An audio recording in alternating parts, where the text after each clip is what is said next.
difficult to perform. And, like, what are you actually doing? Obviously, everybody talks about it's the big leagues, it's the NHL, you got to play hard and this and that.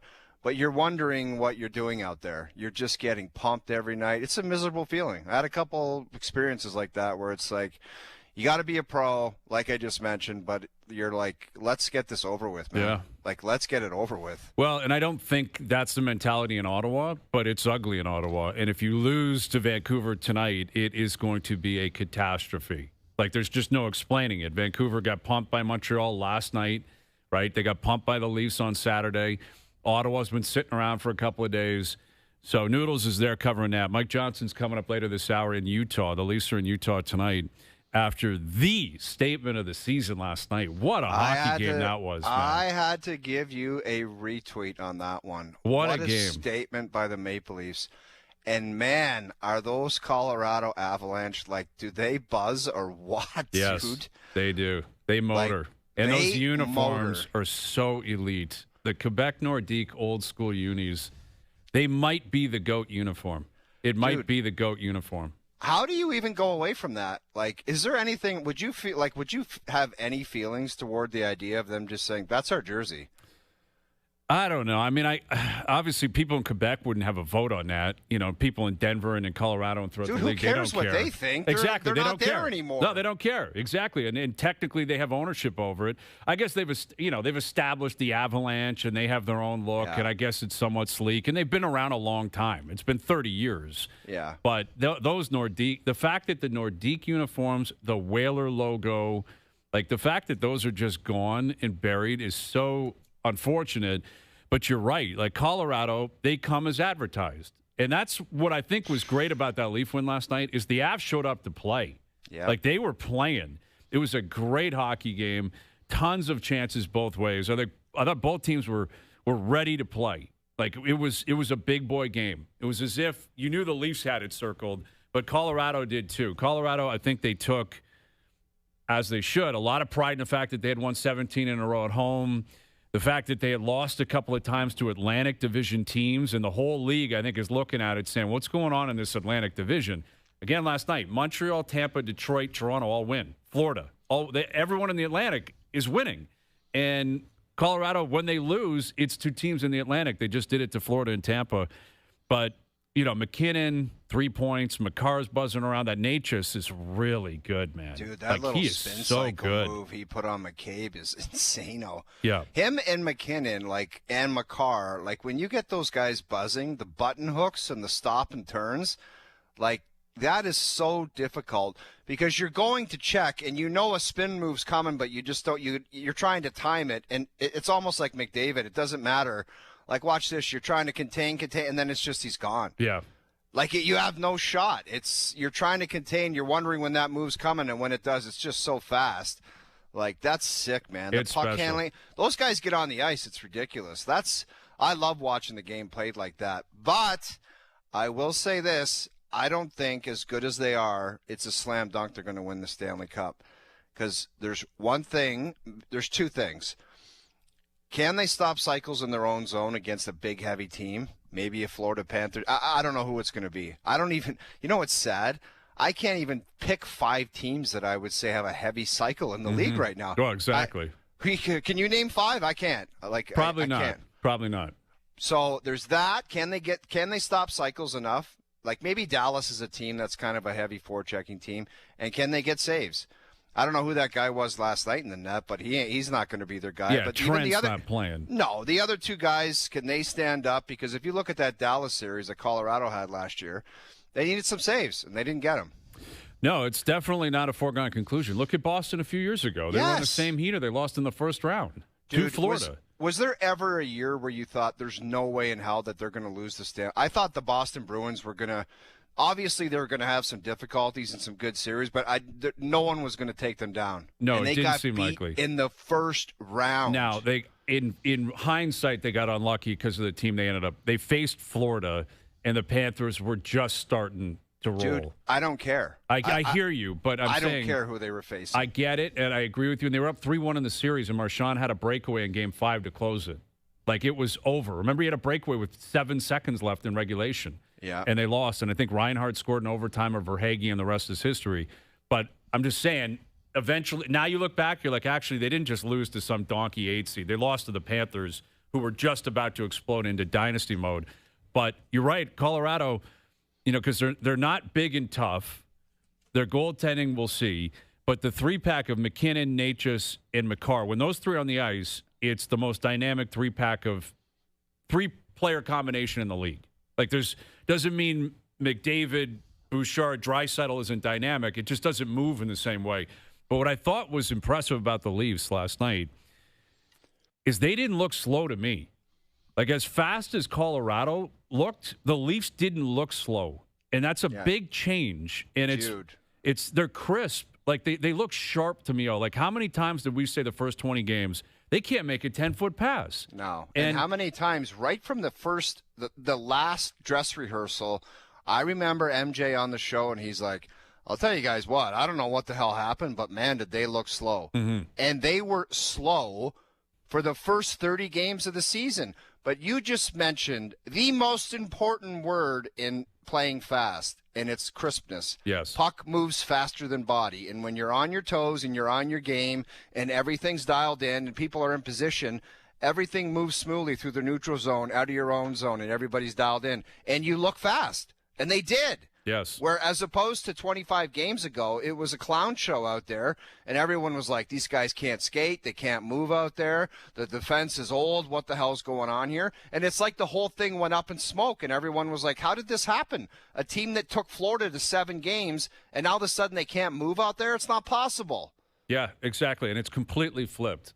Like, it's completely flipped, and how sharp they look. They've found a rhythm clearly. They're getting great goaltending. They deserve the props. We hammer them when they're garbage. Great. Yeah, and they look great right now. They're playing great. Like, last night's the statement win of the year. Like, there's just no denying it. They went in there, and it was a great game, and they went blow for blow with Colorado. Yeah, and what did I say about the most important game on the trip? If they could just sneak game number 1, get out. your 2 points. Now you got to find two more points in the next 3 games. But now you can start getting greedy.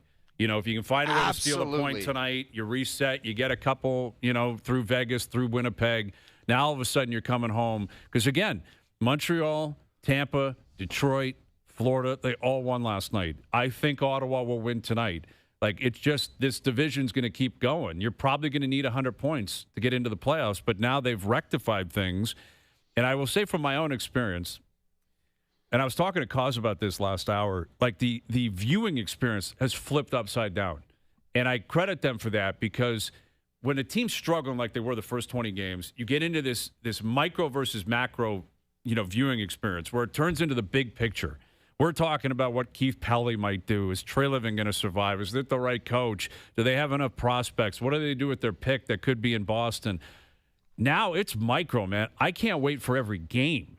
I'm not worried about the trade deadline or the summer, and that's a testament to how they've played. It's also just a credit to the fact that they're winning games, and they're playing an exciting level of hockey. They're getting goaltending. They're healthy again. Their big boys are playing well. Like, that's the thing. It was McKinnon had a night. Makar, Natchez had a night. Matthews was outstanding last night. Like, He was great. I thought Willie was on his toes all night. Like, Nylander was checking. He was in the game. You get that type of effort from him, not just the ability to break a game loose, which he can and he does do. I thought back pressure was there for him. I thought he was committed in his own zone. And it's all about the mojo. You start getting that rolling. You start turning things over. You start winning games like they did last night. The whole complexion of the team looks and feels different. Yeah, I think the message to William Nylander, Brian, is what you just talked about with Makar, McKinnon, and Natchez. That's what they bring on a nightly basis. That is what they bring to the table for the Colorado Avalanche. No one is questioning whether McKinnon or Natchez or Landeskog or any of the, like, are they committed to back pressure or working? It's like that's a non-negotiable. It's a non-starter for those guys. The same should be with William Nylander. Like, you're making $11.5 million a year or whatever the hell he's making. You signed a $92 million contract. Can't that be your bare minimum? I get it. You're immensely talented. You can shoot the puck and do things that very few people in the world could do. But isn't that, like, you owe your teammates that? You owe the organization that, to bust your ass every night. And if you do that, you're clearly one of the best players in the world, and you can be a difference maker like you showed in overtime. Mm-hmm. So why do we have to like search for that? Why do you need Craig Berube pulling his hair out and ripping his tie off watching you play? That should never be the case.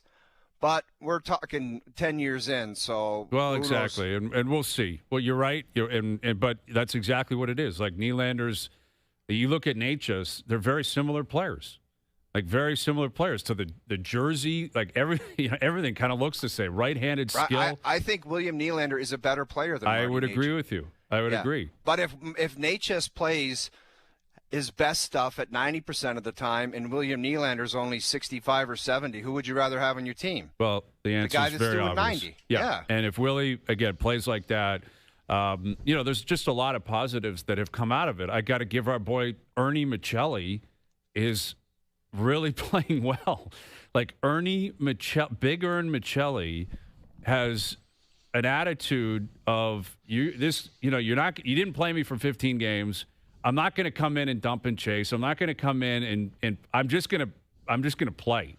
And he's making some high wire plays. I think his play with the puck has been very dynamic, and it has changed again the views of like how they look. Cowan, Robertson got hurt. We'll see if he's in the action tonight. But they're playing with much more pace. Well, they're making more plays. Yeah, I'm sure Tree thought that too about Michelli, where it's like, okay, you guys want to get on my backup while bringing in Michelli? He can't get on the ice.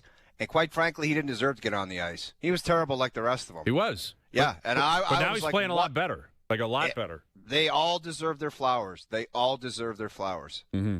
Yeah. Ernie Michelli. Yeah. I didn't think that. Like once he sat for the what did he sit 15 in a row? 15 in a row. Dude, usually that's potentially game over. As far as confidence, attitude, all of it put together, you're like, well, no thanks. He came in, like Mark Savard went out, and Michelli basically came in. It feels as if something happened internally within the organization. I don't think you have to be a genius to figure that out, right? I think if you look at it, they must have been having some pretty deep and heavy conversations. And I'm talking Berube, his staff, Tree Living. Like, how do we get out of this? Because this is sinking. Like, prior to that Pittsburgh game on December 23rd, that's when they lost in Nashville, lost in Dallas. They were in a dark place. Yes. Dark place. And they fired Savard. And at that point, I thought, what is this possibly going to accomplish? And they put Michelli into the lineup, and they gave him some power play opportunities. He's been on the first PP. And now all of a sudden, they're flourishing. And listen, at the core of a lot of this is goaltending. Joseph Waugh thought was great again last night. Great. He's been really good. I liked his post-game interview. Was like he's laughing. He's saying, I feel great. That's a tough spot. That's 10 p.m. Eastern time on a Monday in Colorado with the Avs flying. And he had to stand on his head early to just kind of weather the storm like you guys talked about, which is always the case in that building. But he looks really good. And Hildeby will go tonight. I'm guessing Wall will go Thursday in Vegas. But you got a good thing going with healthy goaltenders. Stolars could return soon. Outside of Tanev, everyone's back. They got a lot of good things going right now. That recipe really for last night, they can do some damage if you think about what happened. Mm-hmm. Goaltending, check. Star players contributing. Austin Matthews, William Nylander in overtime. Balanced scoring. Easton Cowan gets a fluky one. It doesn't matter. Bobby McMahon creating. Dude, I'll tell you what. Jonas talks about that guy's speed a lot. That guy can fly. He motored last night. Yeah, he was motoring. So if you put all of that together on a consistent basis and it's not a gong show in your own zone, Brandon Carlo's been okay too since returning. Yes, he has. He's solidified kind of the pairings. Morgan Riley's been much better with him. Yeah. And you're right. Special teams, like the kill last night wasn't great early, but I'm sure you were having the same experience. I was feeling some pain for Matthews when he took that trip with 2.5 minutes left. And I'm like, he sat in the bench and he did like the big kind of exhale. I'm like, this is like playoff flashbacks. Remember the shots of Marner in the box when he'd throw a puck over the glass and he'd take a penalty at the wrong time? And you could just kind of feel like, what if this goes in late? It changes everything. Because then they lose, and it's the big guy who took a penalty who never takes penalties, and he's been so good, but now it's about taking the penalty. And they got that kill for him, and that was a great kill. Like, Colorado never came close to capitalizing at the end of that game. And once they solidified the point, you're playing for the extra one, and Willie got it. But You're right. It starts, you get great goaltending, you get your top guys playing well, and you run out of heater like this, 8-0-2, and all of a sudden you're back in a very good position. So you got Utah tonight. You got Vegas on Thursday. Mike Johnson coming up later in the hour. Again, a bunch of games going on in the NHL today. We got Joe Thomas at 5 p.m. Mike Tomlin's out in Pittsburgh. Oh, you saw that coming, didn't you? And by the way, just so people don't understand this, that's fired. He's fired. They just had enough respect for the guy where they were like, you got to step down. Do you think he went to ownership and said, I think it's probably time for me to step down? They probably told him that's enough. Yeah, I think it's a mutual. I think it's probably the right play for both parties. Right. But just to say, oh, the guy, he called his own. He was probably told, we're going to give you a chance to step down because we don't want to have to say we're firing you. Well, and it might benefit them in the end, as many people have pointed out, that because now they retain his rights. He'll go to the Sean Payton move is the one that a lot of people are referencing, right? Go do TV for a year, and then you go to Denver, and he might do the same thing, and then Pittsburgh might trade him and regain or recoup some assets for Mike Tomlin. 18 years is an eternity in pro sports. Dude, an eternity. It's an unbelievable run. Won a Super Bowl, went to multiple Super Bowls, 500 record every year. The last 3 years, 10-7 out in the wild card. And that offense is impossible to watch if you're a Steeler fan. Dude, it's disgusting. It was awful last night. Aaron Rodgers, watching him, man, he was so miserable playing that game last night. Dude, that's so enough. Miserable. That's enough for him, too. Yeah. Sorry. I agree. You look, they brought in Rodgers this year. What's the one common theme with that team, that organization? Since they haven't replaced Big Ben since he retired, man. Yep. They have gone through, Mason Rudolph, Cabbage Hands, Trubisky's been in there. Russell Wilson. They've just been scraping along, dumpster diving, desperately trying to fill that hole. They just haven't. I mean, they probably thought Cabbage Hands was the guy, but he just wasn't. No, Kenny wasn't. And it's a desirable job, I think, for a couple of different reasons. One, ownership is the QB or the head coach. The head coach. It's the ownership is remarkably loyal. 18 years from Tomlin. Cowher was there before that, and I think it was Chuck Noll. They've had 3 coaches ever. Whoever gets the next job, you're probably thinking, I can buy some real estate here. I might be here for 15 years. Yeah. Steelers, the legacy, it's a great football market. It's just they do it right in Pittsburgh. They have a great fan base that travels. You're getting all support. These coaches, Brian, when you go to an organization, and I've told you numerous times about guys I played with, the guys who are in coaching, calling me asking about certain positions are opening, and I'm like, you really want to go there? Because you're going to go down with that ship because they're so brutal. Well, they need a quarterback. That's exactly no disputing my point. It. They need a quarterback. They're talking about Stefanski interviewing down in Miami, and he's got to be thinking when he goes home and puts his feet up saying, I'm going to be attached to Tua. My success or my whole legacy in Miami is going to be connected to Tua. How badly do I really want to deal with that, watching him play this year? That's my whole lifeline. Well, I hear what I can get out of Tua Tagovailoa. And that's why, conversely, the Baltimore job would be so coveted because you get Lamar.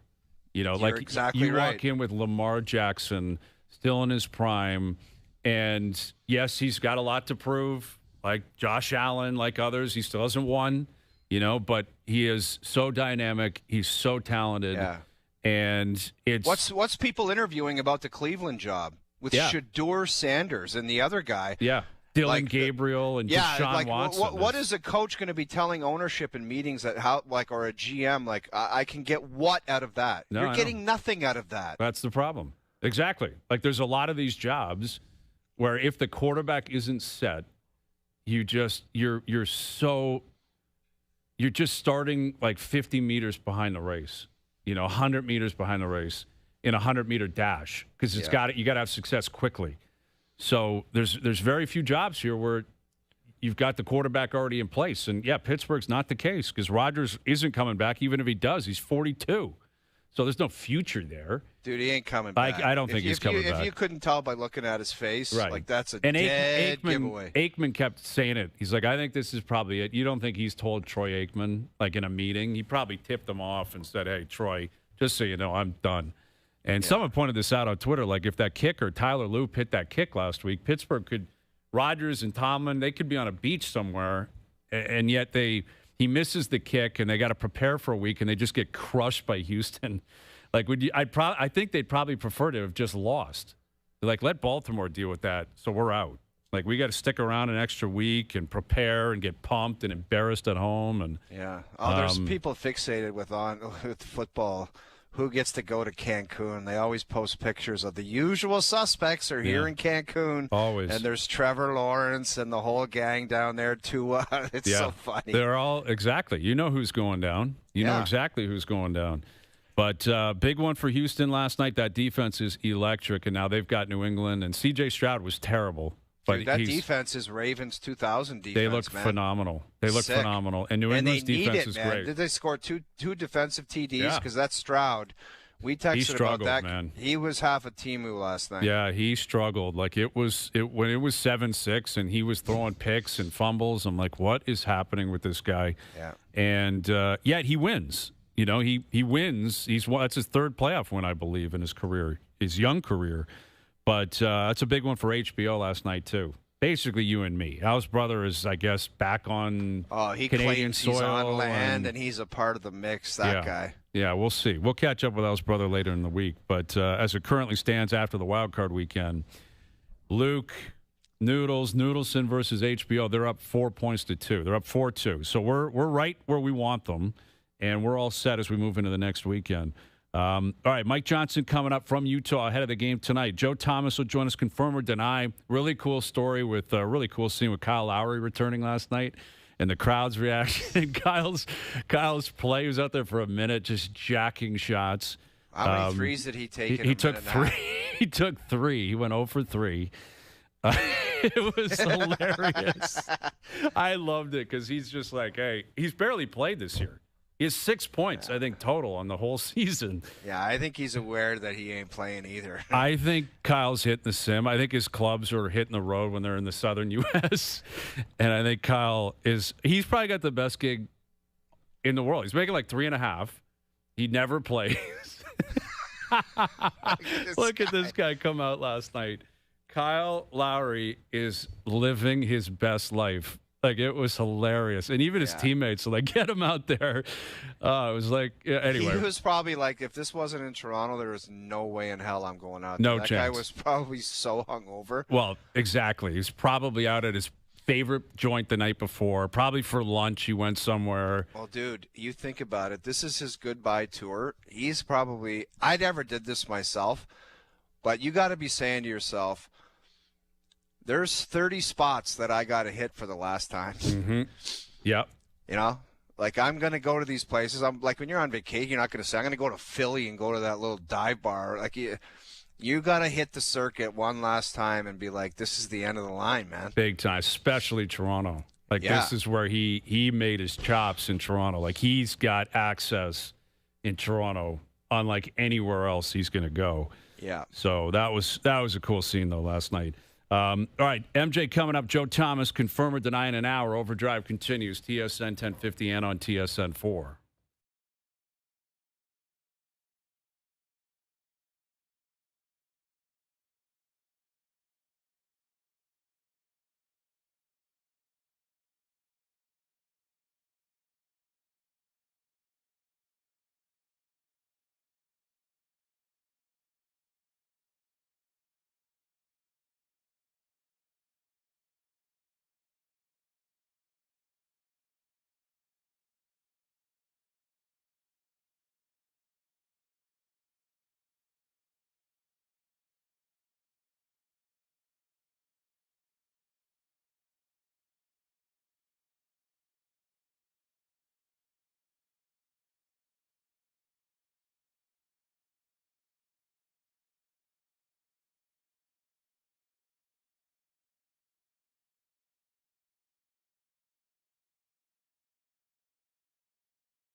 Tonight on TSN 1050, your Toronto Maple Leafs hit the road to face off against the Utah Mammoth. Coverage starts at 9:30 p.m. Johnny Toronto!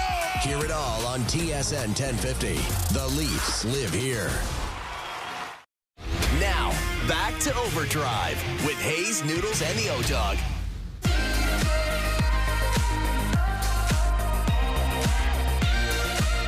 All right, OverDrive continues, powered by FanDuel, bringing you everything from the opening line to the final score. There he is, Mike Johnson, Leafs in Utah tonight.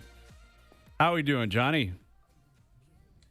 First time here. I'm not going to lie to you. I've never been to Utah, never been to Salt Lake City, never been to the Delta Center, never seen the Utah Mammoth place. So it's all new to me, which is a rarity at this point in our careers. But it's beautiful. You can see the mountains and it's sunny and yeah, no complaints so far. Apparently the rink's pretty interesting, so we'll see what happens. The only problem is, Hayes, I got to wait till 8 o'clock for the game to start. It's an 8 o'clock local, 10 o'clock Eastern. Seems like an eternity. We still have, 6 hours till we play.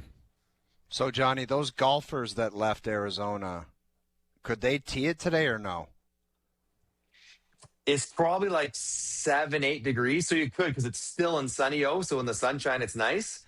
Yeah, you 7's probably my could. magic number. You get me to 7, I tee it. Really? Yeah, because you can put on, you don't have to put a toque on and gloves and everything to play. So you probably could. I don't know if they live on golf courses here, but it's like I guess it's an outdoorsy kind of place. If you like, outdoor activities and hiking and mountains and all that kind of stuff, skiing, like Park City is like 35 minutes away. I can see Park City out my window. It's like 35 minutes away. It'd be like driving to Aurora to go to one of the best ski mountains in the world. It'd be amazing. Yeah, that's pretty cool. What are your thoughts on the whole, like, if your wife said to you, there's hiking, outdoorsy, like, would you just be like... Dude, I would miss Arizona so much. Like, so much. The weather, it's perfect. The golfing. I can ski. I don't mind skiing. Skiing's too much. If you're a hockey player, you can't go ski. No. You're not skiing. There's no chance. You can tee it, though, and no one really needs to know. Or cares, exactly, which is different. But, man, the Leafs are coming in on a heater. Go ahead. So there was a time when I played in Arizona, Hazy, where there was a group of guys who decided to walk a niner in the morning of a game in lieu of going to a pregame skate. So that was their move. The coach did not take kindly to that move because instead of driving up to Glendale, they played. It's because the coaches know they go play right after the morning skate. Like Grant Fuhrer was there in a heartbeat trying to go play himself. He'd see them out there. They'd come in with suntans on. It was a poorly kept secret, Yeah, that's amateur, man. You got to find a different course. You can't be. That's like going to a bar where the coaches are coming to the bar. You got to find a different place to play. That's amateur. That's on the guys. But I like that. I'm okay with that, and I can't imagine it's happening today. I don't think the Leafs are having a morning skate, and they're coming off the win of the season last night. It was a remarkable hockey game, like thoroughly entertaining. From a Leaf perspective, what is the number one story for you, that win in Colorado last night? That they didn't win that game because their goalie was ridiculous. Like, yes, Joseph Woll was good, especially early on. But the fact that they were able to control play at times against Colorado, in Colorado, that to me is the biggest improvement, positive for Toronto to take out of that game. Yes, they won. Amazing. Austin scoring goals, looking like Austin from 3-4 years ago with that wrist shot. Amazing. Joseph Woll, rock solid again. Amazing. But I would have thought against Colorado, who has not lost a game in regulation at home. Last night was just the third overtime loss they've had. That for Toronto to win, shots would have been 40-26. Expected goals would have been 5-2. Joseph Woll would have been out of his mind, and maybe the power play got them one, and that's how they squeaked a win or a point out of there. That wasn't the case. That was an even game. First period, Colorado was probably a bit better. Second period, Toronto, I thought, was about as good as I can remember see Toronto play. Best period of the year. Especially against that kind of opponent. Incredible. Yep. In the offensive zone, driving play, possessing, plays off the rush, controlled entries, strong on all of it, and limiting Colorado's chances the other way. It was such an impressive game. Kudos to them. I don't know if anyone saw that one coming, but amazing effort for them. Challenges, they got to turn around and try to do it again tonight. Johnny, what is your explanation? Hayes made a comment earlier when we first started that they look like they're playing fast. So how did a team that at the beginning of the year, all of our commentary was they're slow, they play so slow, blah, blah, blah. How did they flip the switch in that transition where last night they looked fast? Follow-up question, how long do you think that they can continue what they did the last 10 games, the way they played last night? Basically, who are they? Are they kind of the team that we first saw at the beginning of the season, or the last 10 games, or is it something in between? I mean, the second question is easier to answer. Oh, it's always something in between, right? They're not 8-0-2 perfect. They're not worst place in the East terrible. They are a good team that is flawed like every team in the league, I guess, other than Colorado. And that's probably where they'll end up, and that should be enough to get to the playoffs. The other question is an interesting one, though. Like, why? And you're right. Like I said it, they look slow. And it wasn't always about the fact that they skated slow, although, they don't have a fast group of skaters other than Bobby McMahon. Hello, rocket ship on the breakaway goal. That was crazy speed. But I think what's happened is that they've adapted the way they move the puck up the ice so that the long pass, stationary chip, cross ice chase is not a staple of every shift, because that was what made them look slow. Guys were standing still at the far blue line. Puck would come up, they'd chip it in. They'd have to get going from a standstill to a defenseman that was already down at the hash marks picking up pucks. And they were always chasing and a step slow and a step behind and never could quite catch up. I think they're moving the puck up better now. They're bringing a couple forwards a bit closer to the defenseman, so there's speed to the neutral zone. Even if it's not a rush, even if it's a chase, there's more speed to go along with it. But there's also just, to me, a lot more possession on the entry. And when you have it, it's easier to move sort of quickly with it or to pass it to where you want it as opposed to chasing it. And you put all that together, and they're getting more out of it. One more factor, I think, whatever Austin did at Christmas, I have no idea. Fact of the matter is he's playing better. So, he gets better, they look better. He looks faster, team looks better. He played 26 minutes last night and was, a very good player for them against a difficult opponent. So there's him. But I think it's Michelli all of a sudden looks like a pretty crafty player, like a pretty useful guy. He looked lost to begin with. I think Nick Robertson, tough injury last night, blocking a shot. He is a quick player. He looks like he's more comfortable. Bobby McMahon has found a role in a comfort zone, is playing better than he ever has in his life, to the point where I'm reading stuff about what's it going to cost to keep him. $5 million or more. We'll get to that another day. And Max Domi kind of finding a consistent role. You have these guys now playing more confidence. Hang on a sec. You can't blurt that out. What player did you just say is talking about $5 million? So, if you have a middle six winger, give me the player. Bobby McMahon is the player he's saying. Bobby Boucher McMahon, number 74, the third fastest player in the world. That's who I'm talking about. You give me a middle six guy who scores you 25 goals and gets you 50 points almost exclusively at 5-on-5, who will not hurt you defensively when the salary cap's $115 million. That guy is a $4 to $5 million player. That's what he's costs. Are those the numbers we're anticipating? Like he's got 14 goals and 24 points. So I guess he's on pace. So let's say 23. Guys, you and know 45. what's scary? Hang on a sec. Wow. You know what's scary? Even if he ended the season with 14, he would still say, "I'm a $4 million player." Yeah, I mean, inflation is a part of this, right? The cap goes up. Everyone's getting more money than they did 5 years ago or 10 years ago. I just think what's interesting with McMahon is he's still somewhat of a nomad within the lineup, within his own team. Like, he was on the first line for a while, and then all of a sudden Willie comes back, so Nyes goes up, and he's on the fourth line, and Robertson gets hurt, so he gets a little bit more ice. Like, that's where it's kind of tough to figure out exactly what his role is. Like, he's anywhere from the first line to the fourth line. He's like a utility player in a way. But because of the way he skates, and he can play with some snarl, like he's a big boy that he can hit, he can fight. Yeah, I mean he's a useful player. I got to give props to him. Now I will say this: down the stretch last year, he really struggled. I thought he was terrible in the playoffs.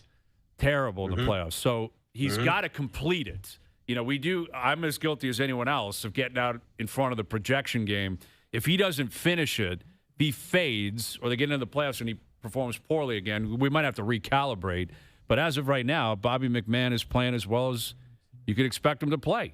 He's been an impact totally player. Fair, Hayes. Yep. Totally fair. The playoff and the stretch run, absolutely correct and accurate. And if he does it again, then all that talk we just had is out the window for sure. But yeah, and I think the fact that he slides up and down the roster is less an indictment of him and more a commentary on the one-dimensionalism of the guys ahead of him. Like, I don't know if you want Michelli on the fourth line or Max Domi on the fourth line. Those guys can't do it there. Not that they do the second or third line better than McMahon, but they can't go further down the lineup. They just don't have that part to their game.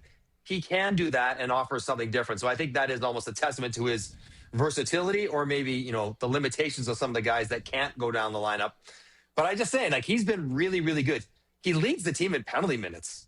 Like, it's wild. Like, he does offer, a bit of bite in a non-fighting kind of way, in a sort of new NHL way that the Leafs want and need. So anyways, he's been really, really good. And you want to talk about playing fast? He's exhibit A of a guy. When he's confident, he's as fast as anybody in the league. Johnny, we were talking about William Nylander, and Hazy was discussing how engaged he was last night, moving his feet, back pressure, the whole nine. Why isn't he in a position where he just does that every night? And he's just a world-class player. He's still a world-class player without doing that. But why are we left wanting that, watching him, where it's like, maybe I'm not into it, maybe I am, maybe I'll do whatever I want, do you know what I mean? Like, why isn't he just bust his ass every night, and he literally will be regarded as one of the best players in the world? He already is. Why did I not train as hard as Sidney Crosby? Why did I not watch what I eat like Jonathan Toews? We're not all the same.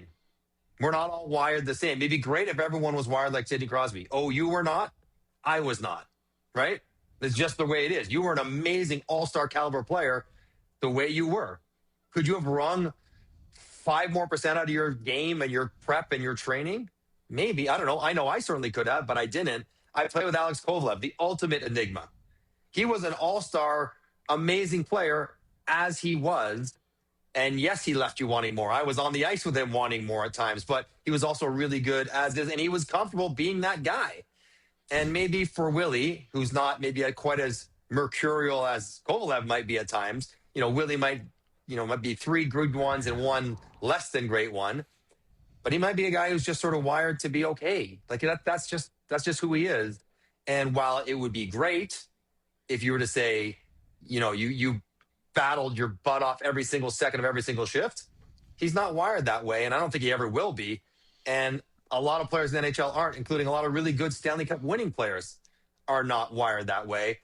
It's just the reality of who he is. But I do think if you want to see if Willie's engaged, if in his first 3 shifts, he backtracks a guy and picks his pocket, you're like, oh, he's going. He's right? here I think tonight, that in a nutshell, he's moving. And once he's moving, he's amazing. And I think that is largely, if he wins a stick battle or a quick race to the puck early, that's a really good sign for Willie and the Leafs. Hey, it's just a quick tester before you move on to your next question. Do you know what the word mercurial means? I do. I'm going to... Go ahead. Tell me. Go ahead, Johnny. It's your word. No, because you don't. What a loser. Go ahead, Johnny. What a loser. What a loser. Is it inconsistent, dynamic? I don't know. I mean, it's one of those words Enigmatic. where I kind of get the range. Enigmatic. I get the range. Yes, I could use it appropriately. I'm not sure I know exactly how to define it. I mean, I'm not Jonas Siegel, Chat GP Jonas here. All right, Johnny. That is the best bailout Hayes. So greasy. Go ahead, Johnny. Go ahead. Yeah, Explain yourself. I know, but you Explain go. yourself. It's your word. It's your word. Yes or no? He's like enigmatic. Sometimes he cares. Sometimes he doesn't. Sometimes you get what you want. Sometimes you don't. He's slightly inconsistent, but more emotionally inconsistent as well. Couldn't say it better myself. That's precisely how I would have defined it. Yes or no, Dougie Hamilton? Dougie Hamilton as a Leaf, yes or no? Oh. How much money? Well, he's making $9 million for 2 more after this. That's his cap hit. Well, I'm saying, are we getting them to eat half of his contract? Dougie Hamilton at $4 million? We could have that conversation. Sure. Yes. Yeah. I mean, with Tanev's uncertainty, Like Doug Hamilton is not a perfect player by any stretch. But you not think at $4 million, like Philippe Myers has played a major role. Troy Stetcher has salvaged a season off waivers. Mm-hmm. Tanev may not be back, and who knows what the future holds. Brandon Carlo is not signed beyond next year. You don't think a right shot, puck moving guy, I don't care if he's tall and he's not super physical, and I don't, like he's still at $4 million. Like that's you could do a lot worse than that guy at $4.5 million. So sure. Now, am I trading Ben Danford for him? Obviously not. Like, I think you're basically taking his salary, and maybe the Devils might have to eat some of it, unless you're a San Jose that can afford to bring in that kind of salary. But the player I could deal with, sure. I just would not at $9 million, not when they have other needs, no. Yeah, it's a weird situation with him, man. He's been a mercurial player throughout his career. And, for Boston to Calgary, Jersey, now he's a healthy scratch. Like I just have to say this because we don't keep score at Free Agent Frenzy, but Ray Ferraro and Craig Button were giving it to me about Dougie Hamilton, saying how awesome he's going to be. And I said, just be careful. Be careful. He's been to Boston. He's been to Calgary. He's been to Carolina. Sorry, guys. You got that one wrong. Yeah, it's not a good scene. We're keeping one score. Well, they were giving it to me. They were just, both of them together, they were teaming up and ganging up on me, and I just said, I'm not, no way. Even at 4.5, John, guys, go ahead. I think what we know about him, he's not a lead guy. Right. He's not a culture setter. He's not a pace setter. He's not a game setter. But he's got a lot of physical tools that, in the right situation can be effective. And so if you have a strong enough group that can sort of force it out of him, and mercurial would be a good way to describe him at times. So like he just, he leaves you wanting because he can do a lot of things. But $4 million, guys, it's a third pair defense. What does Benoit make? Does he make 2.5, 2.75? Yeah, something He's different, but he's better. So yeah, it's tricky. You can have a guy, but you can't have 3 or 4 guys like that.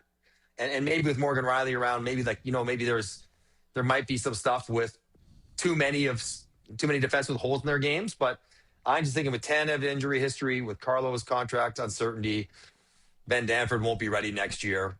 Yeah, sure, but we'll see. I imagine one of the teams that can afford him full out will take a swing. Johnny, how would you handle Stolarz in the goaltending situation? Is it simply you got a 3-man team now, or? I don't even know if anybody knows what his injury is, but it was a weird scenario. He's been out a long time, and now you have some consistency in net. And me personally, I don't want to screw with it. So what would you do in that situation? Okay, first of all, isn't it wild? And maybe you're different, but I have not even heard off the record a whisper it's his elbow, or it's his shoulder, or it's just I've not heard anything about what is wrong with him. I'm glad he's going to be back soon. He's on the ice and maybe talking about playing before the Olympic break. But if it was me, obviously he's going to come back. But I'm not pulling Hildeby just out of the lineup right away. Stolarz will work his way back slowly. I would be inclined to offer up conditioning games in the American League for Anthony Stolarz to get his game right on point. Don't just put him back in the lineup because he says he's healthy now. And then make him earn his ice. He's got to play well to complement Wool, and if he plays well enough like he did last year, then you can put Hildeby back down, and you have the backup who's obviously very capable. But make him earn it, because if he doesn't, then you have Hildeby that can play games and win you games, and they're still in a spot, as great as this run has been, that they need to win the games. They're in the playoffs, but just barely. So I'm not sacrificing any points to get him in the lineup. He's got to show me he's ready, and then he'll get his spot in the rotation. But maybe they carry 3 for a while. Remember, tonight, Montreal played last night. How fun did it look in Montreal when they put it on Vancouver last night? I don't know if you guys saw the highlights. That place is rocking right now, man. They're doing the wave so every night. Yeah. Every game, ole for 10 minutes straight. Their second line has scored 18 goals in the last 10 games. The oldest one. Johnny, you know who's been dynamite? Anyways, they're having. Who's that? Slavkovsky, man. He looks good. Yeah. They've moved him with Kapanen and Demidov. Yeah. That second line. I'm happy for that kid because he went, first, he's playing damn good. He looks good.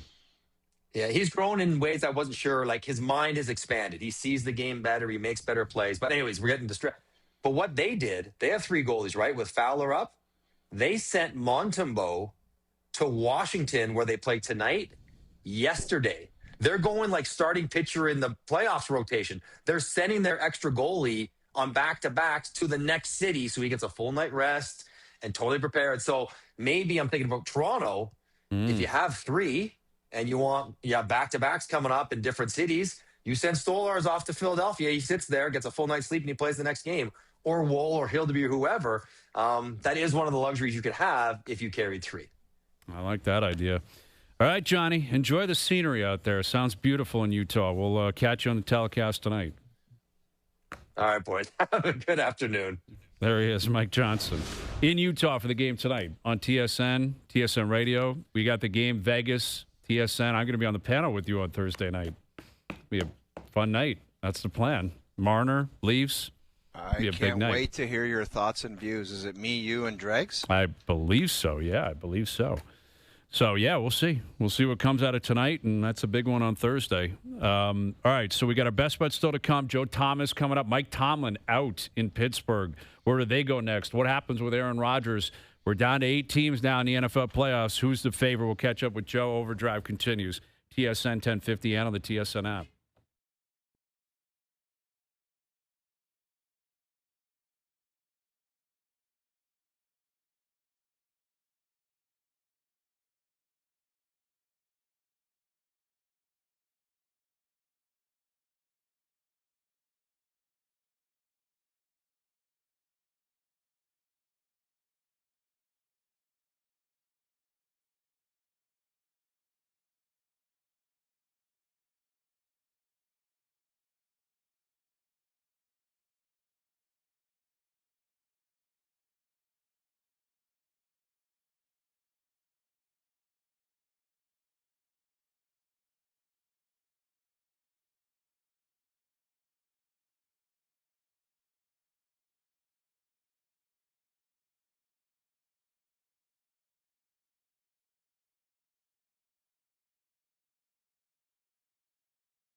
Back to Overdrive with Hayes, Noodles, and the O-Dog.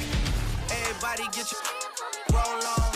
I know Shorty and she doesn't. All right, so we got some updates from the Live Golf guys. Because Cam Smith said he's not going anywhere.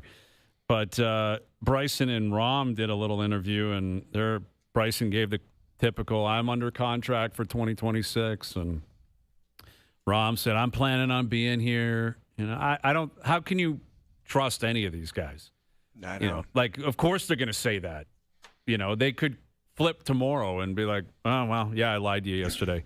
I don't understand why they don't go back. It's like you got the majority of your change. Like, right. It's a gimmicky, goofy league with the music. Why? Like, they want to be a part of the PGA Tour crowds. Yes. TPC Sawgrass, on, Pebble Beach. Like, that's where it's at. You Especially got your those money. Guys. Like Bryson's American. Ron lives in Arizona. He's married to an American. He lives here. The Europeans, it's different. Australians, different. All right, more on that with Joe Thomas coming up. Confirmed coming up. Overdrive continues up on YouTube Live.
This is OverDrive with Hayes, Noodles, and the O-Dog on TSN 1050.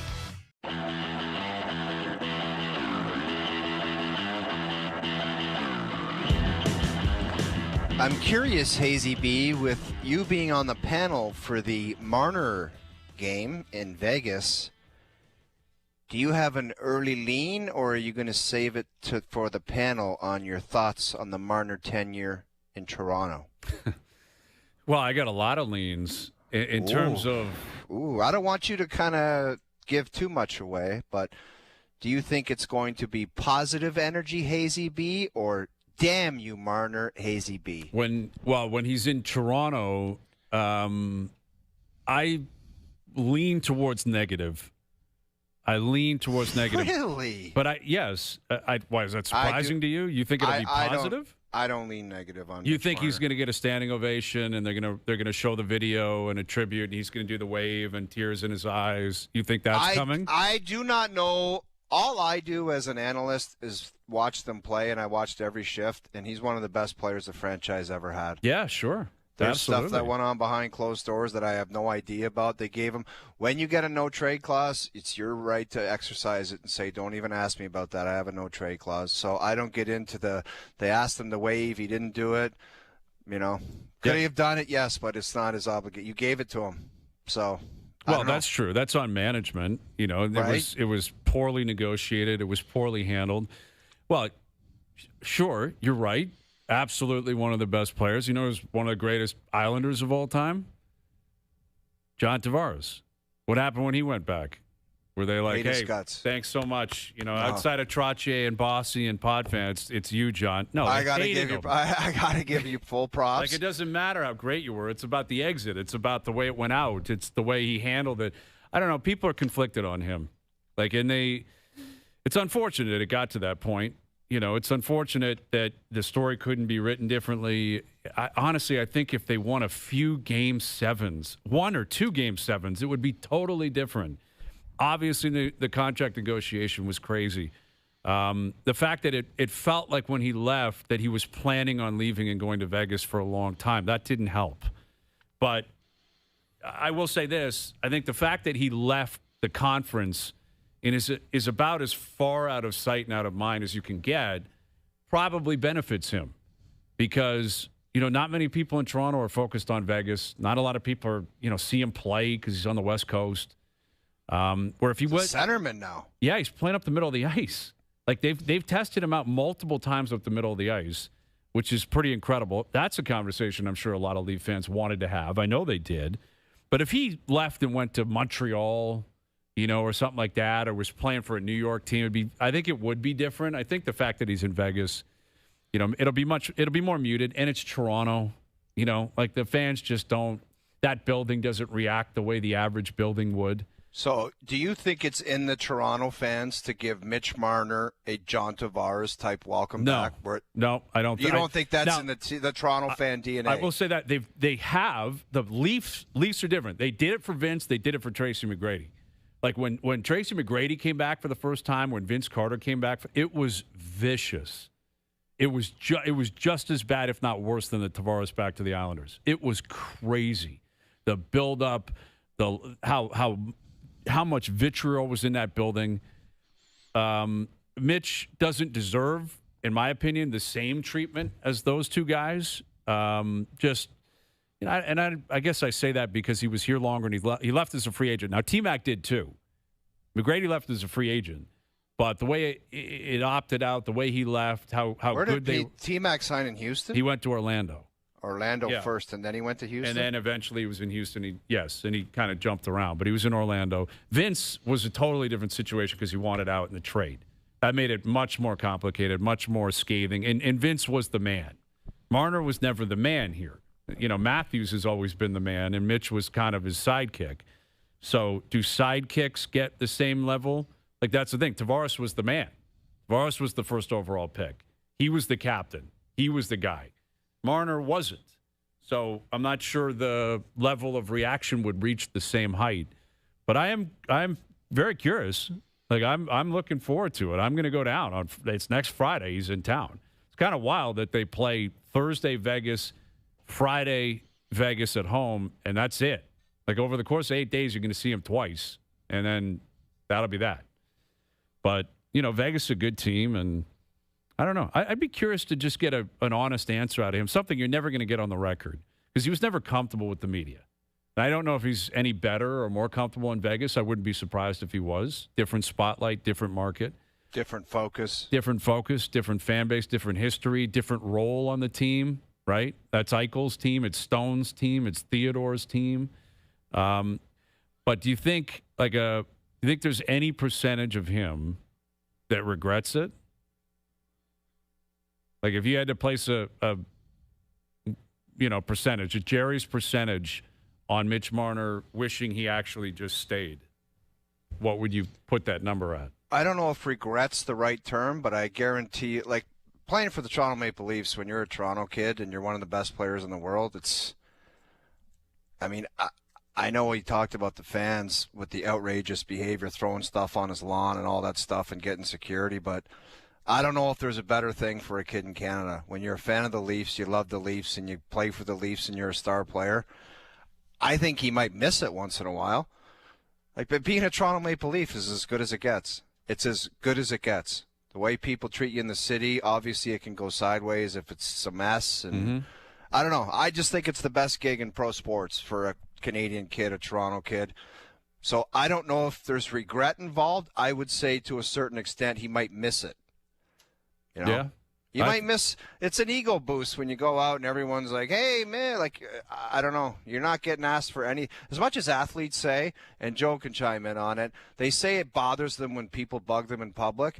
It also pumps your ego too. You're like, I'm kind of famous, man. Yeah. People recognize me. And I'm sure it would be strange to go the other way, where if you don't get noticed. Yeah. And you're like, wait a minute, do you know who I am? It's a Ron Burgundy line. Like, I'm kind of a big deal. You're supposed to know me. Where in Toronto, everyone knows. There isn't one person that doesn't know him. And in Vegas, I don't know what that number's like. And I'm sure that's refreshing in some ways. But you're right. Look at the transformation you made. You were a monster that just loved pizzas, and you lost a bunch of weight, and you're one of the most famous people in Canada. That's a nice transition. Thank you. Yes. I don't know where the weight comes into play on fame and what we do, but I appreciate that. All right, here is longtime NFLer, analyst, NFL Network analyst. There he is, Joe Thomas, joining us back on OverDrive. How you doing, Joe? I'm doing great, guys. Thanks for having me on. Yeah, thank you for doing this. We really appreciate it. How about the AFC North?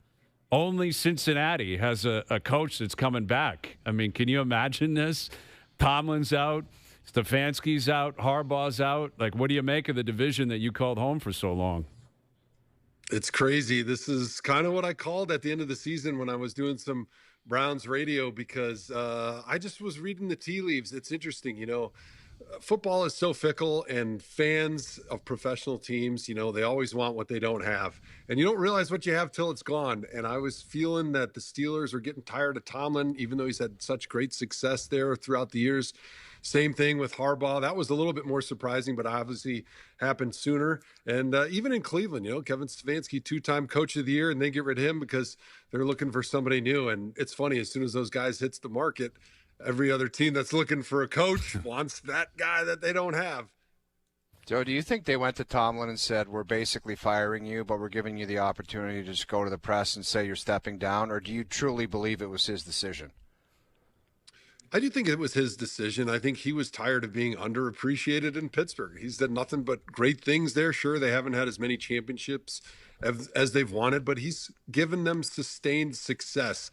And I'm sure it was a conversation where they were talking after the season, and he was feeling a little bit underappreciated by the fan base, certainly, but then maybe even from ownership. And I think they probably mutually talked about it. And he said, you know what? I got plenty of people that are going to want my services, and I'm going to have a chance to have a fresh start with a fan base that is excited to have me, and just rejuvenate and re-energize his career as a head coach. And so I do think it was definitely a mutual stepping down. I don't think they would have fired him unless he was willing to step down and potentially go somewhere else. With all the moving parts and the availabilities for coaches, We were talking about this earlier in the show. How much do you think that they look at? I mean, some of these guys are in different positions, Joe, where they have to work and they're looking to make a paycheck. But if you got a bunch of money in the bank and you could pick and choose your spot, how much do they look at the quarterback that's in place? Because that's basically their lifeline and basically how their legacy is going to be tied to the organization. Yeah, every coach, they're looking at who's my quarterback, because I know if I don't have a quarterback, I got 2 years to find one, and the chances of finding him are about 1 in 4 when you look at the odds throughout the league of drafting a quarterback or being lucky and finding one in free agency or through a trade. And so they know, like, I'm not going to go somewhere that I don't have an answer at that quarterback position, because quarterback gives you a chance, and without quarterback, you don't have a chance. And if you're a guy like Harbaugh or Tomlin, you got the pick of the litter. So they don't have to go anywhere else that they don't want to go that doesn't have a quarterback, unlike a guy who's maybe going to be a first-time head coach who doesn't really have as much say in where he gets to choose his next landing spot. With Joe Thomas, and you look at last night where we didn't think C.J. Stroud played very well, but the defense was so good. And on the other side of it, that Pittsburgh offense was just a disaster. They could never get going. Now, credit the Texans. Their defense has been elite all year, and especially down the stretch. But Aaron Rodgers felt to me like he was tied to Tomlin. I don't know how you see it. Do you think it matters? Do you think he's just going to retire? Do you think if he were to come back, it would be if Tomlin stayed? Do you think Tomlin leaving will have an effect on Rodgers? What is your kind of view and your projection of what happens with Aaron moving forward? Yeah, listening to Aaron throughout the season, he definitely was drawn to Tomlin. Veteran quarterbacks have always enjoyed playing for veteran coaches, right? Because young coaches, they get in their emotions a lot, and a lot of times they are making emotional decisions that maybe a younger player might just stand back and be like, oh, okay, whatever, you can do whatever you want, I'm just here to serve you. But a veteran, they're not going to put up with the phoniness that maybe you get from a young coach, the emotionalness. They're much more of contracted killers. And so they want to work for a guy that's been around the block, that's got pelts on the wall, that knows what he's doing, and that builds that really close relationship and friendship, a trusted friendship that goes two ways with a veteran coach like a Tomlin. And you hear Aaron Rodgers throughout the season, he really liked working for Tomlin. And I think that those two were tied together, and I'm going to be shocked if Aaron wants to come back in Pittsburgh for another season without Mike Tomlin there. Yeah, it's pretty interesting, the quarterbacking situation right now. We got 8 teams left, 8 quarterbacks left. There's some young guys, trying to make a name for themselves. Stroud, May, Bo Nix. And then there's some guys at the top. Matt Stafford's been phenomenal this year. He's won a Super Bowl. He's obviously possibly going to win an MVP this year. But Josh Allen, really sticks out. Without Mahomes there, without Lamar there, what kind of an impact? Yes, in Burrow, exactly. What kind of an impact do you place on this scheduling, kind of going against the Bills and the Niners? They played Sunday. Now it's a short week. They got to go across the country. The Bills are playing the first game on Saturday after what was a really tough game for Allen. He played great, but he got hit a lot. Do you think the short rest and the beatings he took in Jacksonville could show up in a negative way on Saturday in Denver for Josh Allen? Yeah, life's not fair. The NFL's not fair. They don't care about your feelings. They don't care about giving you the proper rest. They just want ratings. They're all about money, right? It's a business, which, hey, that's the way it goes. It's good for us as a fan because we get to watch, multiple days of playoff football, which is the best time of the year if you're a football fan. But certainly, I think with Josh Allen continuing to do the Superman routine, putting the team on his back, playing hero ball, but it's a needed hero ball, right? Because the Bills are not the well-rounded, balanced team that they have been in years past. So they need Josh Allen to do everything he can with his legs and his arms. And his arm, not both arms. Hopefully he's not throwing any left-handed passes, but they need everything from him that they can get. And if he's even just a little bit less than 100% because he doesn't have that full rest and he's taking these beatings that he's taken, I think that definitely plays against Josh Allen and the Bills' chances for success.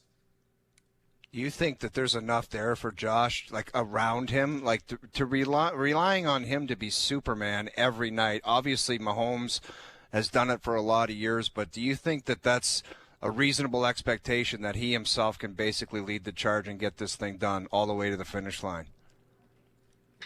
I mean, I picked the Bills to be my Super Bowl champs. I think part of that is a little bias because as a Browns guy for all these years, I'm feeling like a kindred spirit to the Lions and the Bills, those other Midwest teams, those other Rust Belt teams that haven't yet got to the mountaintop. And candidly, I just like Josh Allen. It's fun watching him play. I think he's clearly the best player in the NFL right now and in the playoffs with what he's doing for his team, not only with his arm, but his legs.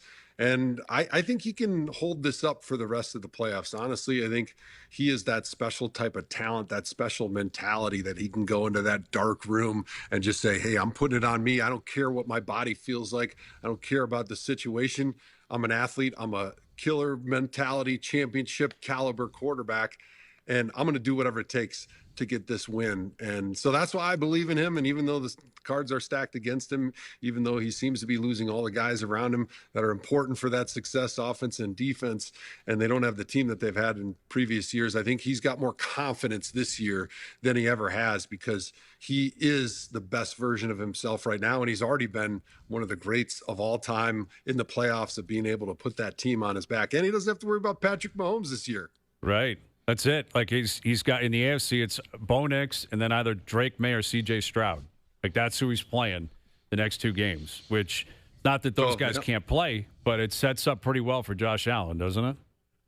Yeah, and I think he's thinking, hey, this is my year to do it, right? He's looking at the gauntlet he's got to go through to get to the Super Bowls a little bit softer, maybe from an experience standpoint, certainly at that quarterback position than usual.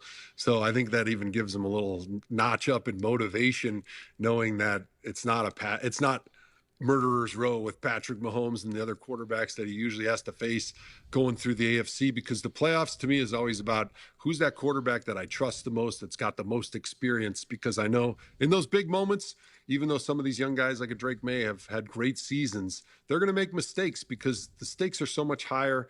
The emotions are higher. The mistakes you make are amplified. And when you're a Josh Allen and you've been in those situations, you can remain cool, calm, and collected to make the play in that moment.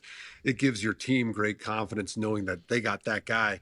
When as you're a young player, you make one mistake, everyone around you is wondering, hey, how's he going to perform? He's never been on a stage that this has been this big in his life. Can't wait for this weekend. It's like you said, best time of year. If you're a football fan, you cannot wait. And we got to wait a few more days, but it's going to be worth it on Saturday. He's the great Joe Thomas. Always appreciate you doing this, Joe. We'll do it again soon. Thank you so much. I appreciate it, guys. You got to check out my beef, hallofamebeef.com. You got to check it out. I'm out at my farm. If you guys send me through your producer your address, I'm going to break the law and send it across country lines here and get you some of the best beef you've ever put in your mouth, boys. Have a great day. Thanks for having me on. See you, Joe. Thanks a lot. Love it. Can't wait. Thank you, Joe. Appreciate it. Joe Thomas. There you go. See, that's how we make things work right on both sides of the border. Yeah. Everyone be nice. Everyone make it work. Everyone Give get us along. some Wagyu beef. Little Wagyu beef. Joe Thomas, man. That's great. Love it. He said one thing in that interview that I am going to steal and use it a lot. Do you know what it was? No. When he referred to Mike Tomlin as a veteran coach who has pelts on the wall. Yes. That is a great line. It is a great line for someone that's been through the wars and had some victorious seasons, series, whatever it is. Pelts on the wall. Well, I appreciate his candor there, too. Like, that's a Hall of Famer, Joe Thomas, that had different coaches. And he's like, veteran guys just want a veteran. No time for a pencil neck. For emotion and what are we doing? Like, you just know Rodgers sat down with Tomlin, and Tomlin probably was drinking a beer or scotch or something. He's like, all right, what are we doing? Not like, here's a binder for you. I want to take you through my plans, and tomorrow, it's Belichick, Tomlin. We got to work on our 2-minute drill, and we'll get better. No, we're both done. Yes. I have faith in you. We'll figure it out. We'll work it out. There's just certain guys that have that ability, and Tomlin's that guy. 18 years, Super Bowl winner, a lot of pelts on the wall, and it's like, let's figure this out, Yeah. And we'll see what happens with Tomlin. We'll see what happens in Pittsburgh, but those are like football factories, man. Baltimore, Pittsburgh, a lot of Super Bowls won there in the last, 25 years, and competitive teams every single year, and both jobs are up for grabs, to say nothing of the Miamis and the Tennessees and the Giants. There's another guy, Jackson Dart. Is he a good enough quarterback to get a Harbaugh to sniff around? I don't know. We'll see what happens here. All right, confirm or deny coming up. Leafs back in action tonight. We'll get to some more NFL picks later this week. We got some more. Again, we're tracking this golf news to see what happens with the PGA Tour and Live Golf. I think that's it, man. I don't know if anyone else is going to be doing it. Yeah, well, we'll get into that and confirm or deny. I kind of lean towards where your head is at right now. OverDrive continues, TSN 1050 and up on YouTube Live.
Tomorrow on TSN 1050, your Raptors take on the Indiana Pacers. Snaps it down. Take that with you. Coverage starts at 6 p.m. Got it! Hear it all on TSN 1050. The Raptors live here.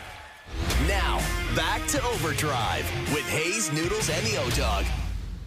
I can neither confirm or deny that this is in fact a segment. Boston trades Andrew Raycroft to Toronto in exchange for the rights to Tuukka Rask. It's been my honor and a privilege to serve as the general manager of the Toronto Maple Leafs Hockey Club. It's time for Confirm or Deny. Do you regret giving all those gentlemen the no trades or no movement clauses? Well, I can neither confirm or deny that. I can't confirm or deny. All right, confirm or deny. Very simple stuff. As we know, statements are made. We either confirm them or we deny them. All right, let's get started here. Confirm or deny. The Maple Leafs should try and acquire top 50 Dougie Hamilton. Wow. You know what? I'll confirm it. Obviously, it's at a... Wow, I didn't see that one coming. Dude, I didn't see that from myself. I didn't see that coming, man. But everybody in the league talks about wanting a right-handed shot that can move a puck.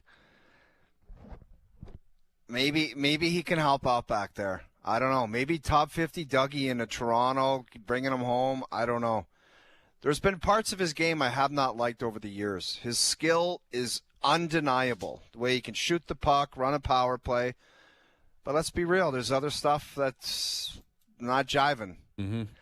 But, man, he could be good on the power play. He can help out in the power play. Yeah, the power play. We heard you. 60 minutes of power play. I'm denying this because you don't have enough. He's got 2 years left at $9 million. You're not taking him at that price. Clearly. Obviously, this question has to be a seriously reduced number, and you're not paying anything for him. Because Jersey, it feels like they just need to get out from underneath it, right? Oh, you are not paying one thing. You're not paying anything. There'll be a gratuitous, hey, here's a pick or a player or a prospect that doesn't hold much value. You're basically taking Dougie Hamilton off their hands. Imagine that. You sign that guy to $9 million per.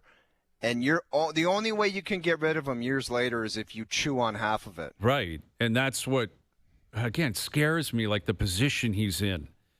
Jersey needs help. Yes, they got some prospects that have come up. They've got other young players that they like. He's the odd man out. Keefe clearly isn't a huge fan.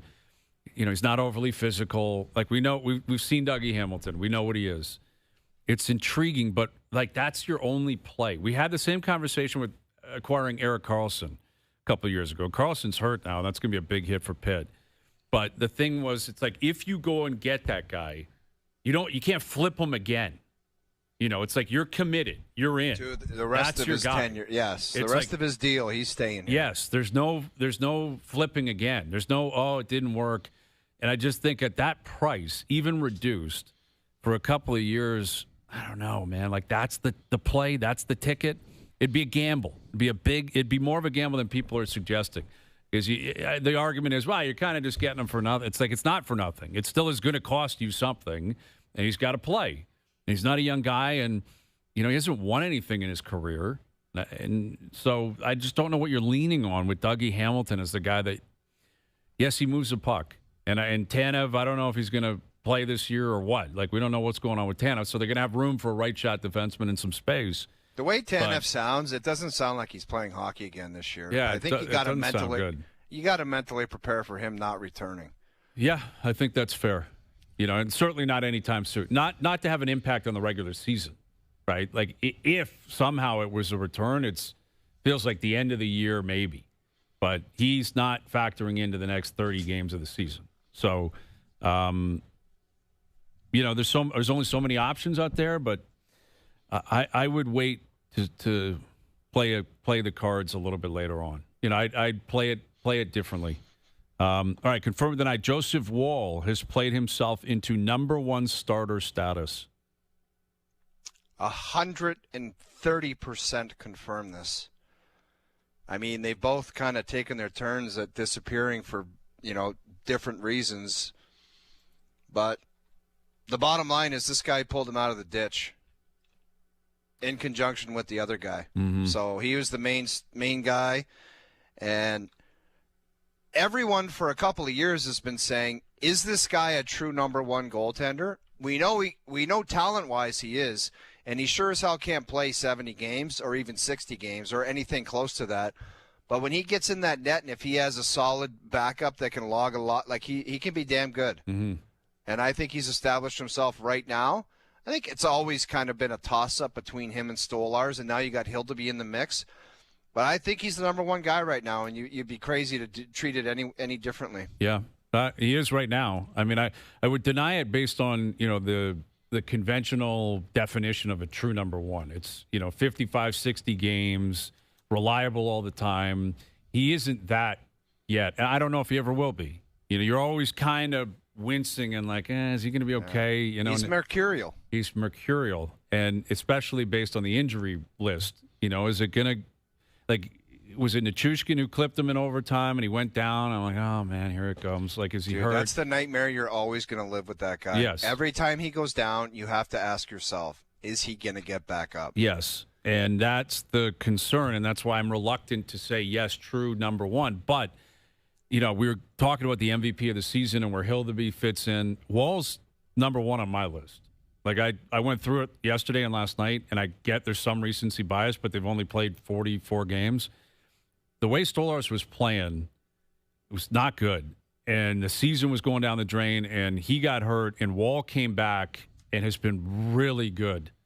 Really, really good, and consistently good. And then he got injured again, but he did come back, and since then he's been great. His numbers are off the charts. Like, he is playing at a very elite level, and without goaltending, they could not get out of the ditch.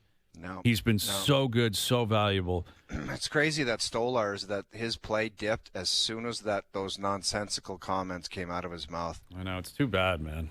I know. I was talking to somebody about that at the World Juniors, and the comment that I got, and it was a great one, it was he had to go out to the media and lie for his teammates and say, you know what, that's just on me. And so the guys think that he's got their back. Mm-hmm. But they all know he's lying, and he knows he's lying. Yeah. But you just got to go out there and say, that one's on me, and I got to be better, and if I'm better, we find a way. You're right. And instead, and it was a great point, it's like instead he sewered everybody, and you can't do that in the big leagues, man. Like, you lose respect, you lose the room, and everybody hates your guts. I don't know what the situation is now, but when you pull a stunt like that, man, that's a tough one. Yeah. Well, exactly. I mean, he was shooting from the hip, and his analysis, I thought, was accurate in some ways. Dude, I get it. But inside the locker room, understand. You can stand up and lose it on everybody and say, you suck, you didn't back check, you got to play harder, our cycle game's terrible. You walk right out and you say, you know what, I cost us the game tonight, I stunk the joint out. Right. You lie. Like, you really make it obvious and lie so bad that everyone's kind of questioning you if you're telling the truth. You just say, that's all on me. Right. The nature of the beast. It's kind of like the Parekh comments, robot, blah, blah, blah. He was speaking some truth there. And I think the players in Calgary probably weren't ecstatic about it because, that's what you're, quote unquote, supposed to do. Fall on the sword for your teammates. Don't reveal anything publicly that's going to make anyone look bad. And that was a you-know-what storm. When Stolarz made those comments after an overtime loss, not even an outright loss, not like they got blown out, it was nuts. And a lot of it, remember, was protecting the front of the net, too. Like, I think he's sensitive to being hit. I think the Bennett stuff, him leaving the series, the concussion, sure he's sensitive to that. But you're right. You're referencing also the next game. They were horrendous the next game, and they lost. And he came out and was like, I thought we played great tonight. And it's like, dude, come on. Like, there's no way that you thought you played great. Zero. They were awful the next game. Horrible. And you're right, it spiraled out of control. And then he got pulled 2 or 3 games in a row, and we haven't seen him since. So, yeah, we'll see what happens there. But Joseph Wall, if he stays healthy and he plays the way he's been playing, they're a playoff team if he's healthy and playing the way he's playing. Hayes, the bottom line is if these two guys keep cooking in net, the Olympic break's coming up. I have no idea what the hell's wrong with Stolarz. What's the sense of rushing him back? Say you're not playing until after the break. Right. We have no rush. Yeah. I agree. I think Hildeby would be worthy of that. Now, I will say... Or it's just like when a guy's injured. It's like every win they have, it buys the injured guy another day. That's exactly what it is. That should be the scenario with Stolarz. It's like every good performance by one of these goaltenders, it just buys us another day. But I would have the mind frame where it's like, don't play until after the Olympic break. We really got to take our time here and make sure you're 100%. And that should do it. Like that's almost 2 months. That's another month and a half from now. More than that. Like that would be 3.5 months. He'd be gone. Now, are you risking losing him? Yes. Isolating him? I don't know, because that is true. You got to consider that he's a part of the team. You're committed to him. He signed long term. He was a big part of your program last year. He was the best story of the year last year. I know, the Stolar but it story goes was both incredible. ways. If guys are just like skating off the ice and disappearing for 2 months, then I hear you. I hear you. Well, I mean, again, different context, of course. Everyone's different. Everything, situation's different. But you see in Ottawa, Linus Ullmark now is around the team, and he was, I guess, at the skate this morning. And, Green said, yeah, hopefully it's a, positive and he's close to returning. But they're just waiting for him, and they can't get goaltending. And luckily for the Leafs, they are getting goaltending. It's a different story because Stolarz is not – you're not dying for Stolarz to return because the Leafs are winning without him.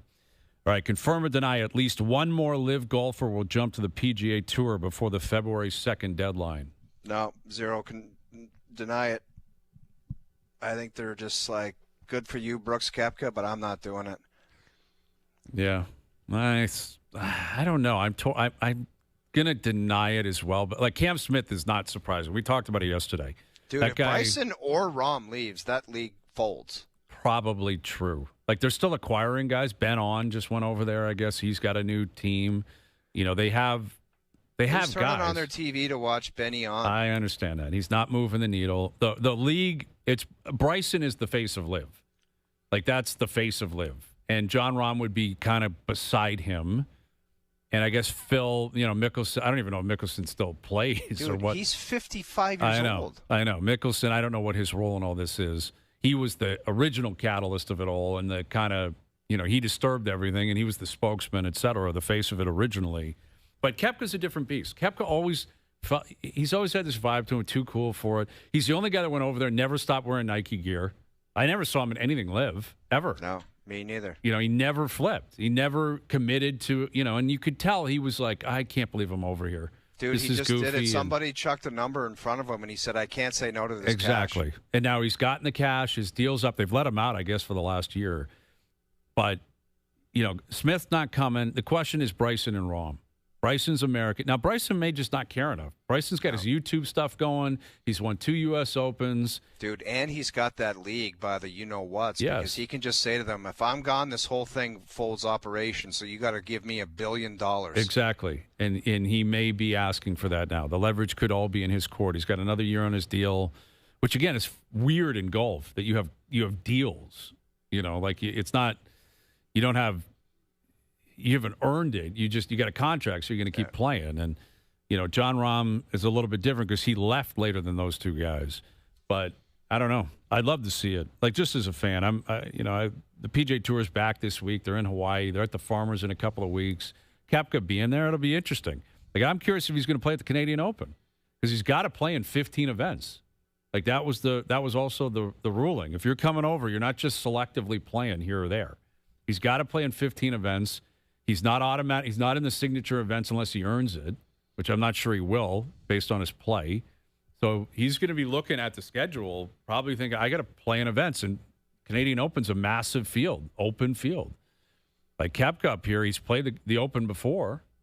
He's played it a lot in the past. Yeah, he has to have some success early to wheel into these big events. Yes. He's got it, like on the West Coast, he's got to finish top 5 or top 10 in points or whatever. Yeah. Like he's playing the Farmers, he's playing Waste Management. I wouldn't be shocked if he played at Pebble. No, he's going to the Waste Management. Yes. Well, he's a past winner there, too, right? He's won twice, I think. Like, he loves that course. So, yeah, we'll see. But I don't know. I'm not, there's been so many ebbs and flows in golf over the last 5 years where you think this is happening, that's happening. What is clear is there's no merger is taking place. No. Like, that's not going to happen. The PGA Tour and LIV, they're not working together. They're going to be going their separate ways, and we'll see what happens. All right, confirm or deny, the Ottawa Senators will finish last place in the Atlantic Division. I'm going to deny that. I don't know how the hell they're going to get a save, and I don't know how Ullmark is going to get himself back into the net, whatever he is dealing with, but he is the guy that has to get it done. Like, that guy's an $8 million goalie, and if he's an all-star, they got a great chance to win a lot of hockey games. If he's a sieve, they're screwed. Yeah. So he's the key to it all. And I don't even know if he comes back, like when he comes back. Well, that's it. They don't know. It's he's making the decision. Clearly, it's a personal leave. He's been granted that leave. He's around the team. They don't know. And when he comes back, does he stay? How's he playing? Like another thing with Ullmark, like Stolar, is not playing well prior to this. Like Ullmark has not had a banner year. His numbers have not been good. Terrible. Yeah, like I'm going to confirm this. Like, look at that list. They're 6 points behind Florida.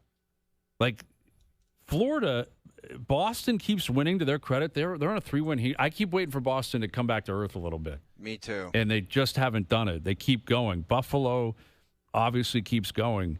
The Leafs are now 8 points up on Ottawa. They're not catching them. Montreal, Tampa, Detroit aren't dropping back. I would wonder how long ago it was when the Leafs were at least 8 points behind Ottawa. Yeah, I don't know if they ever were that far behind, but they were chasing them for sure. Like they were definitely behind them. Well, the situation they're in right now with Toronto and Ottawa, that was flipped not long ago. You know what I mean? Where Toronto was in the basement of the Atlantic. Yeah, they were. They were second last in the East, and Ottawa was right where Toronto was, so that's quite a flip. Well, and it speaks to what Ottawa now has to do. Like if they want to get back in the race, they got to go 8-0-2, 9-1. So you got to have a 20-point over the course of 10 games. You got to pick up 16, 18 points to play yourself back into the race. And I just don't know if they're capable of doing that with the goaltending because been referenced on this show so many times. Expected goals this, expected goals that, defensive play. They're a pretty good team. Ottawa, they're not a great team. Like they made the playoffs for the first time in years last year. They went out in 6.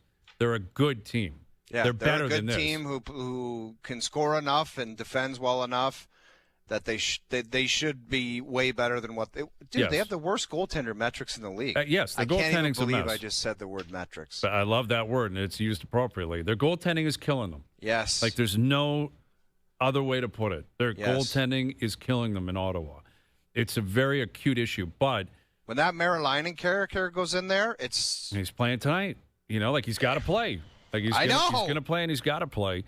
And but beyond that, they got to start scoring more recently. They haven't done enough. Brady Tkachuk has got to get going. It's a write-off season for him so far. With the injury, the surgery, his play, it's just not good enough. So they need more out of him, but I don't know. I think the they're in story, trouble. Hayes, everything, the Tkachuk performance, the injury, the goaltender, everything gets silenced with some wins. Of course. It's the only thing that solves problems in the NHL. Always does. Wins. All right, confirm or deny, LeBron James was the one pushing for the commemorative patch on his own jersey. Have you seen this story? Where I can't even believe that we're talking about this. I can't either. So LeBron is wearing a commemorative 23 patch that is exclusive to him because it's his 23rd season in the league. And it's using, it's got his logo throwing the chalk in the air, and I think his 3 teams are represented, Cleveland, Miami, and L.A. To my knowledge, no other players ever had access to this. No one's ever thought of something like this. It's very strange that out of nowhere in January it started. But LeBron has his own commemorative patch on his jersey. Confirm or deny it was LeBron pushing the idea on the NBA? No, I think it was Rich Paul. I think Rich Paul would have come up with that and went to LeBron and the organization and said, what do you think about this patch that we thought about our marketing team or whatever? Mm-hmm. And LeBron, shockingly, probably looked at this patch and said, I kind of like that. How does he not shut that down? How do you not say, dude, I can't do that? It's a patch for yourself. I know. It's not an owner. Is every other player away. wearing it? No, it's just him. Oh, my God. It's a LeBron patch. Can you imagine if you went on the panel with a giant Hazy B pin? I might do that. Imagine what Duthie would look at you like if you just showed up on the panel and it was just a custom-made giant pin that said Hazy B. Hazy B. Yeah, my own commemorative pin. It's just an absurd play for a guy that can't help himself in situations like this. Like, patches like that are reserved. Owners that pass away, great players that maybe pass away, maybe a retired player. Like, could I see a scenario like that? LeBron retires and his former team say, hey, for the year, we're going to, honor the great LeBron James. But we're going to put your own patch on your jersey, and it's a one-of-one situation. Crazy Stuff, man. Crazy from LeBron. Hazy B pin on the panel. Hazy B pin. Or like Dregs just had a giant Dregs patch sewed into his suit. It's just a wild scene. All right. There you go. A little confirm or deny. Very good stuff. Best bets coming up. Leafs in Utah tonight. Games on TSN. It's a late start. You guys on a panel tonight. Got the game tonight. Utah. Utah's been playing well. Utah, this I wouldn't say it's a trap game, but it's a very difficult game for the Leafs to get up for after such a win like last night. If you're watching, this is not exactly great promotion.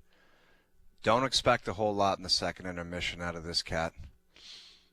Do not expect anything from me in the second intermission. So pregame on fire. First period, fireballs. Electric in the quiz. Second period, we'll see what happens. Second period, you might as well put a mannequin on the seat. Okay.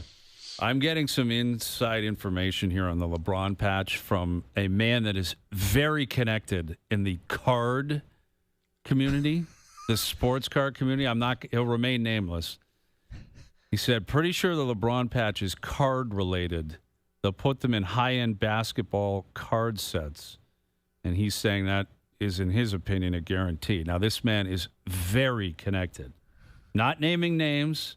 So they're going to put the little patch, because there's some cards that have little pieces of a jersey on it. Yeah, so maybe that's what it is. It's related. They're going to cut it off and put it into the cards or something like that. But it's still weird that, LeBron still has to sign off on that. Of course he does. He could easily say, guys, I'm not doing that. That's goofy, and I'd rather not, But, yeah, so a card expo insider who will remain nameless just sent me that info. I have no idea who that could possibly be. He is cruising with information. All right. Best bets coming up. OverDrive continues. TSN 1050 and on TSN 4.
Now, back to Overdrive with Hayes, Noodles, and the O-Dog.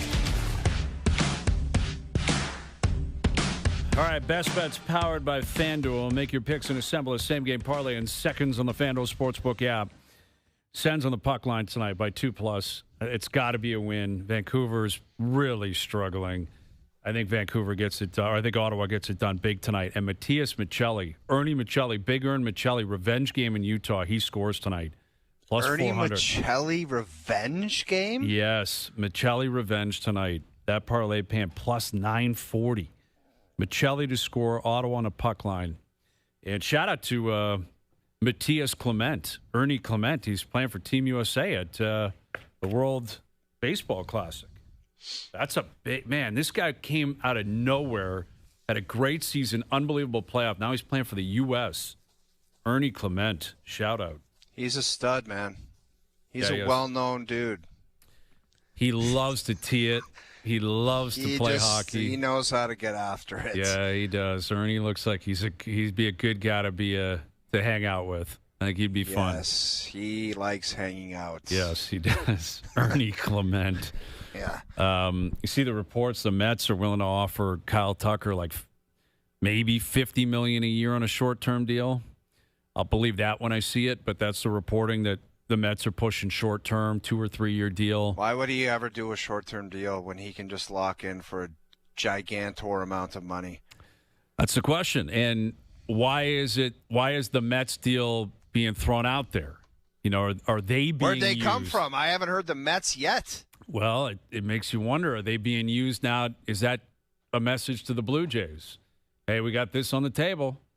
You know, we got a 3 year deal at $120 million, $140 million, something like that. This is where the difficult thing is. It happened with Soto. It happened with Ohtani, where as an organization, you're just, you know, you're going gaga over this guy. You've basically promised him the world, and then they come back and press for more. It would be so difficult for me to just not say, go screw yourself. Yeah. That's the end of the line for us.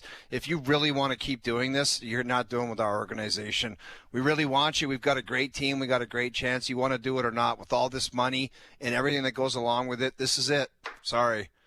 I hear you. Once you're in, man. That's what happened with Bregman and the Sox, right? They were like, no, this is final offer. We're only going this high. He said, all right, see you later. Go to Chicago. Hey, and he has the right to do that. Yes, exactly. He has the right to throw another $7 million in his jeans. Mm-hmm. And that's what he did. That's right. And that's why you gotta be. It's like anything. Like you gotta be able to walk if you're going to play that game.